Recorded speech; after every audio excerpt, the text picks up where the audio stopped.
ইফালে নলবাৰীতো পেট্ৰল ডিজেলৰ বাবে হাহাকাৰ পৰিৱেশ দেখা গৈছে। বন্ধ হৈ পৰিছে নলবাৰীৰ কেইবাটাও পেট্ৰল পাম্প। খোলা ৰখা বহু ডিপুত নাই এতিয়া পেট্ৰল ডিজেল। গ্ৰাহকে অধিক তেল ক্ৰয় কৰাত খালী হৈ পৰিল ডিপু। তেলৰ যোগান নাইকিয়া হোৱাৰ বাবে বন্ধ কৰি দিছে পাম্প তেল কোম্পানীসমূহে আৰু ডিপুসমূহত ক্ৰেডিটত তেল দিয়া বন্ধ কৰিছে কোম্পানীসমূহে।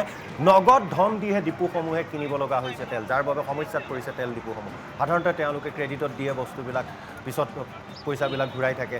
কিন্তু এতিয়া এনেকুৱা হৈছে কোম্পানীসমূহে নগদ ধন, কাৰোবাক যদি তেল লাগে টকা 10 লাখ দিয়ক, লৈ যাওক এইখিনি তেল, বা 1 টেংকাৰ তেল লাগে টকা দিয়ক, লৈ যাওক। কিন্তু সকলোৱে এনেকুৱা নগদ ধৰণৰ লেনদেন কৰাত অসুবিধা হৈছে বহুতো ডিপুৰ।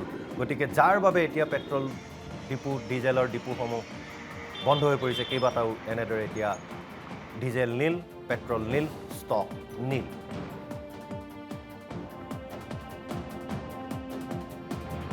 মানে এইটো মানে কোম্পানীবিলাকে ক্ৰেডিটটো বন্ধ কৰি দিছে। 1 নম্বৰ কথা, ক্ৰেডিটটো যদি খোলা দিয়ে তেতিয়াহ'লে তেলৰ নাটনিটো নহ'ব। ক্ৰেডিটটো মানে সেইটোৱে মানে অসুবিধা হৈছে। ক্ৰেডিট ধৰক এতিয়া আমি 20 লাখ টকা আমি যদি এডভান্স পে'মেণ্ট কৰিব লাগে কোম্পানীক, তেতিয়াহ'লে 1 গাড়ী তেল আহি যায়। তো সেইমতে ক্ৰেডিট আগতে দি আছিলে, এতিয়া তাৰমানে বন্ধ কৰিছে। অকস্মাত বন্ধ কৰাৰ লগে লগে তো কোম্পানীৰ যিবিলাক আমাৰ ডিপুবিলাক মালিক আছে না, ডিপুৰ মালিকবিলাকে পটককৈ বেংকৰ লগতো যোগাযোগ কৰিব নোৱাৰে। 20 লাখ টকা পটককৈ যোগাযোগ কৰাটো অসম্ভৱ। কিন্তু আমাৰো ধৰক এনেকৈ আমিতো দি আছোঁ, আহিব আৰু কালি তেল আহিব। আজি যদিও শেষটো হ'ব নালাগে, শেষ হ'লেও আমাৰ কালি আহি যাব আৰু তেল। তাৰ মূলতে হৈছে ক্ৰেডিট। কোম্পানীবিলাকে ক্ৰেডিটটো কমপ্লিট বন্ধ কৰি দিছে, যে কেছ পইচা দিয়ক, মাল দিব। তো কেছ পইচা দিয়াটো আগৰ পৰাই যিহেতু ক্ৰেডিট চলি আহি আছে, আজি ডিপু আৰম্ভ হোৱাৰ পৰাই, যে মানে তেলটো দি দে, তাৰপিছত বিক্ৰী কৰি পইচাটো দি দে। তো এতিয়া কৈছে যে কোম্পানী উল্টা কৈছে যে আমাক হেৰি কৰক, যিহেতু তেলৰ অলপ নাটনি হৈছে, হয়, আন্তঃৰাষ্ট্ৰীয় মাৰ্কেটত যিটো তেলৰ কমি হৈছে, তো আগতীয়াকৈ আমাক পে'মেণ্টবিলাক কৰি দিয়ক। তেওঁলোকে সুবিধাটো লৈছে আৰু কোম্পানীবিলাকে, সেইখিনিয়ে আৰু বহুত হেৰি নহয়। তেল পাব, আগন্তুক পাই যাব, তেলটো পাব। তো দুদিনমান অলপ ক্ৰাইচিছ হ'ব পাৰে। মূল ঠাইত চাওক, এতিয়া আমাৰ ষ্ট'ৰেজটো ধৰক সেইটোত আমি কনফাৰ্ম নহয় ইমান বেছি, কিন্তু এনেই আমাৰ য'ৰ পৰা আনো, আমি বঙাইগাঁৱৰ পৰা তেল আনো, মানুহ গুৱাহাটীৰ পৰা তেল আহে নুনমাটিত, তাত কিন্তু সিমান ক্ৰাইচিছ হোৱা নাই। তো পইচা পে'মেণ্ট কৰিলে। নগৰ পেট্ৰল ডিপুত তেল ডিপুত হঠাৎ গ্ৰাহকৰ হাহাকাৰ অৱস্থা। মাজনিশাৰ পৰা বঢ়াই দিয়া হৈছে পেট্ৰল ডিজেলৰ দাম। প্ৰতি লিটাৰ পেট্ৰলত 5 টকা আৰু ডিজেলত 3 টকাকৈ বৃদ্ধি হৈ পৰিছে। খালী হৈ পৰিছে জিলাখনৰ বহু সৰু বৰ পেট্ৰল পাম্প। পেট্ৰল পাম্পত তেল নাপাই উভতি যাবলগীয়া হৈছে গ্ৰাহক।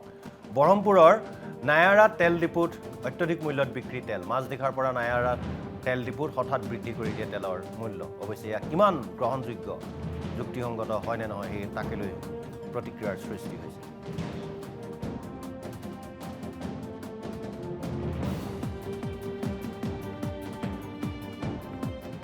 তেল অকণ ভৰাবলৈ ৰাতিপুৱাই আহিলোঁ।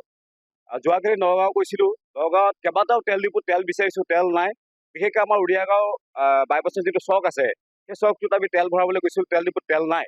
কিন্তু আজি তেল ভৰাবলৈ আহি দেখিলোঁ যে হঠাতেই তেলৰ দাম বৃদ্ধি হৈছে। পেট্ৰলত প্ৰায় 5 টকা তেলৰ দাম বাঢ়িছে, আৰু শুনিছোঁ ডিজেলত 3 টকা বাঢ়িছে। আৰু এই যে হঠাতেই তেলৰ দাম বৃদ্ধি হ'ল, এই তেলৰ দামৰ বৃদ্ধিৰ প্ৰভাৱ কিন্তু সৰ্বসাধাৰণ ৰাইজৰ ওপৰত বাৰুকৈ পৰিব। বিশেষকৈ প্ৰত্যেকটো খাদ্য সামগ্ৰীৰ মূল্য বৃদ্ধি হ'ব তেলৰ দামৰ বৃদ্ধিৰ গণনা লৈ। ইতিমধ্যে ইজৰাইল, ইৰাণ আৰু আমেৰিকাৰ মাজত যি যুদ্ধ লাগিছে, সেই যুদ্ধৰ প্ৰভাৱ কিন্তু আমাৰ ভাৰতবৰ্ষত বাৰুকৈ পৰা আমি পৰিলক্ষিত হৈছে। গ্ৰাহক অসন্তুষ্ট হৈ লাভ নাই, যিহেতু ইৰাণ আৰু ইজৰাইলৰ আৰু আমেৰিকাৰ মাজত যুদ্ধ লাগি আছে। তাৰ বাবদ খাৰুৱা তেলৰ দামটো বাঢ়িছে 14%। যিটো তেলৰ খাৰুৱা তেলটো, তাৰ বাবদ ৰাইজৰ অকণ অসুবিধা হৈছে। তেওঁলোকে কি কাৰণত কৰিছে মই নেজানো, কিন্তু তেল বৰ্তমান সময়ত পাব, 100% পাব। কালি আমাৰ IOC বঢ়াই দিছে, IOC ইণ্ডিয়ান অইল কৰ্পোৰেশ্যনে বঢ়াইছে। তেওঁলোকৰ আণ্ডাৰত বাঢ়িলে আমি আমাৰ অট'মেটিক বাঢ়ে। আপুনি চাই লওক, কালিলৈকে আছিলে 9917 পেট্ৰল, 89 আছিলে, এতিয়া 93 হ'ল ডিজেলত। কিন্তু তেওঁৰ মতে মানে কি হ'ল, IOC খাৰুৱা তেলৰ দাম বঢ়াৰ বাবদ সেইটো কাৰণে দামটো বঢ়াই দিলে আমি একো কৰিব নোৱাৰোঁ।